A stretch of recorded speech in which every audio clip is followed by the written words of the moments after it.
This video will focus on Le Chatelier's principle, and in the end, the goal with Le Chatelier is to be able to determine what the outcome of an equilibrium interaction will be when we apply a stress. So to focus our understanding of equilibrium again, when you're at equilibrium, what you're dealing with is a reversible reaction. And because it's reversible, you have some amount of reactant and product at equilibrium.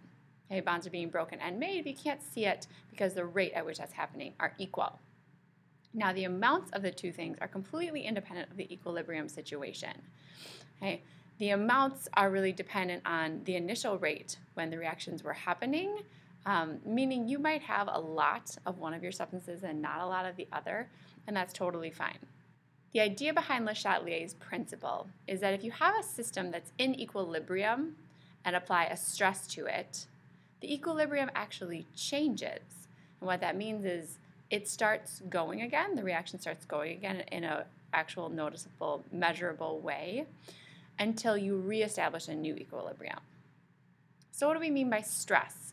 Well, if you have a reaction that's at equilibrium and you change the concentration of the stuff that's at equilibrium, or you change the temperature of the stuff, or you apply pressure to this stuff, those are all stresses. Those are things that will essentially unbalance your equilibrium and force the reaction to start again, okay, to shift in order to accommodate these stresses.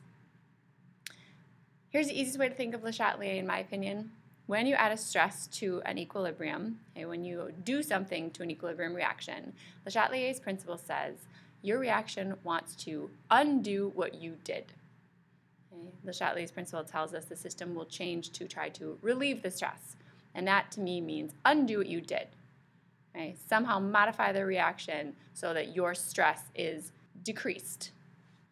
What we can use Le Chatelier's principle to do is predict which direction your reaction will increase based on the stress and predict what will be formed because of the stress. So there's an online applet that you can go look at if you want to that actually walks through each of these three stresses in detail and shows you with actual molecules what this looks like. I'm not going to go through it because I'm going to run through them myself, but it's a good thing to supplement or support what you're learning here if you need it. Okay, so there's the link at the bottom of the screen.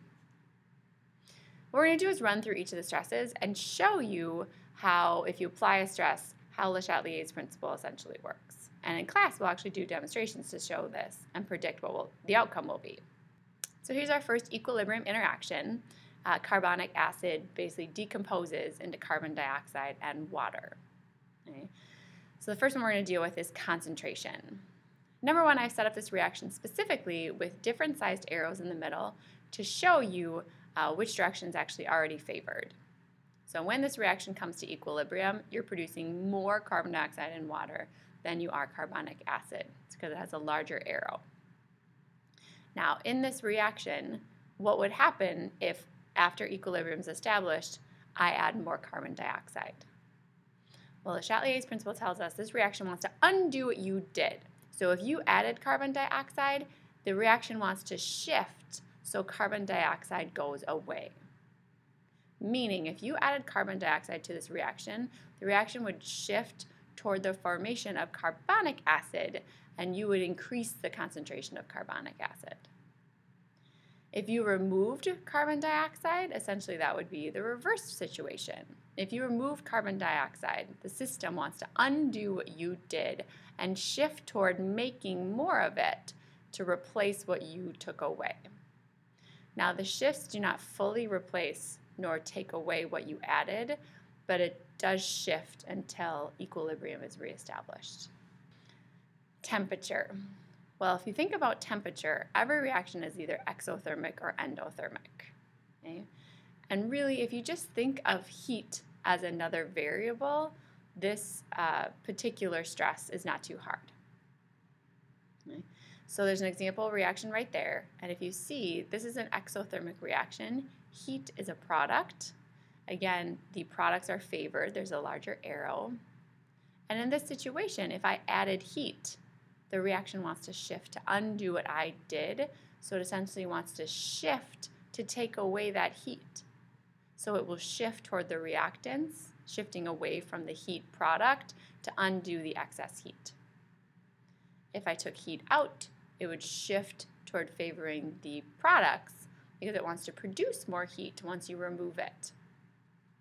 So the bottom has a summary of exothermic versus endothermic, but it's easier if you just write down where the heat is in your reaction and just understand, again, you're going to shift away from heat if you add heat and shift toward heat if you remove heat.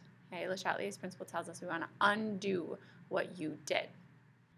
Pressure tends to be the most confusing stress for people. Pressure will only affect the moles of gas. Okay, it won't affect liquids or solids. It's only going to affect gases. It won't affect aqueous. And how the shift occurs is that it wants to shift to reduce pressure if you increase pressure. And basically pressure, if you remember, has a relationship with number of moles of gas. If you increase your number of moles of gas, you increase your pressure. If you decrease your number of moles of gas, you decrease pressure. So on a system, if I increase pressure on the system, the equation is going to shift to produce less moles of gas because it essentially wants to undo that pressure increase, and one way it can undo the pressure increase is by decreasing the number of moles of gas available.